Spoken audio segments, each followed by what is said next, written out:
Hey, it's Clay with Murphy Homes, and Jeff with Central Real Estate. thank you for joining us for more on Mondays. Today we're discussing. Morons. It is a lot of morons. Well, it's just two currently, and you, of course. Wow. I know. Yeah. Attack the audience. We love you. Anyway, today we're talking about pre-construction meetings. Yes. Tell us about that. So the pre-construction meeting for us happens after you design your house. You pick out your paint colors and flooring and things like that. But before we're able to start your house, we print out a set of plans, and we allow you to make changes. The first part of the pre-construction meeting actually doesn't have anything to do with plans. We give you a really fairly brief rundown of kind of our process, the steps that we've taken to get from plans to construction. We give you how construction goes. One of the most important things we do is we lay out how inspections take place. That's really important to us as a company. So what is expectation setting? Yeah, expectation setting.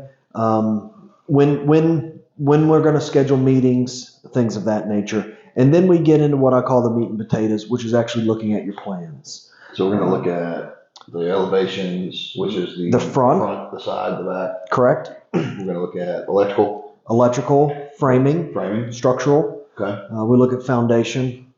We look at where your plumbing goes, if you want to add a sink or, like a laundry sink or something like that. So this is when we're going to talk about plans. If I want a sink in the laundry room, if I want a sink in the garage, if I want an extra hose bib outside, floodlights, ceiling fans. Yeah.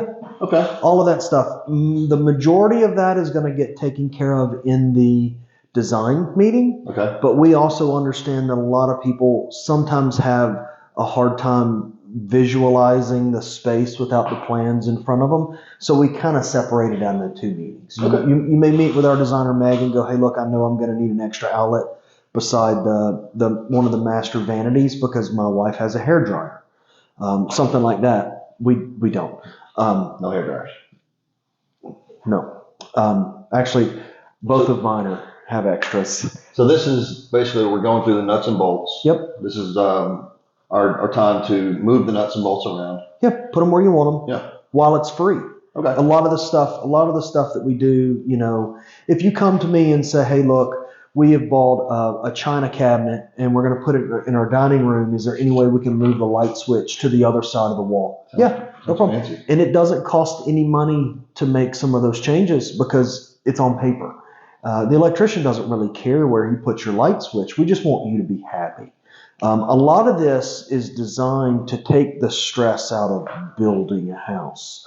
A true custom builder will say, hey, look, we're getting ready to run electrical. I need you to meet my electrician, and y'all are going to walk the house together, and then you're given that opportunity to locate everything. And mess it all up. Well, and that's the problem with it. We do it now, and then we also understand that sometimes maybe we miss the mark a little bit. Gotcha. And then we walk it a second time. There's a second time to catch it. So there's a second time at the pre-drywall orientation. So Okay. We do plans. We try to build every house on paper 7 times before we actually build it in the field. It eliminates a lot of easy mistakes. Gotcha. And then we just make the big mistakes later on, like where that light switch goes. Like on the one that I'm building. Yeah, the one that he's going to build. He's, letting him in our building sometimes feels like a mistake. But all right, so thanks for doing this. We decided to do it inside because it's nasty out, so we're kind of throwing this together at the last minute. But if you have anything else you want to know about the pre-construction process, the construction process, anything about how homes go together, comment wherever, let us know. We'll do it. Hope you have had a good spring break. La Vila. Ooh.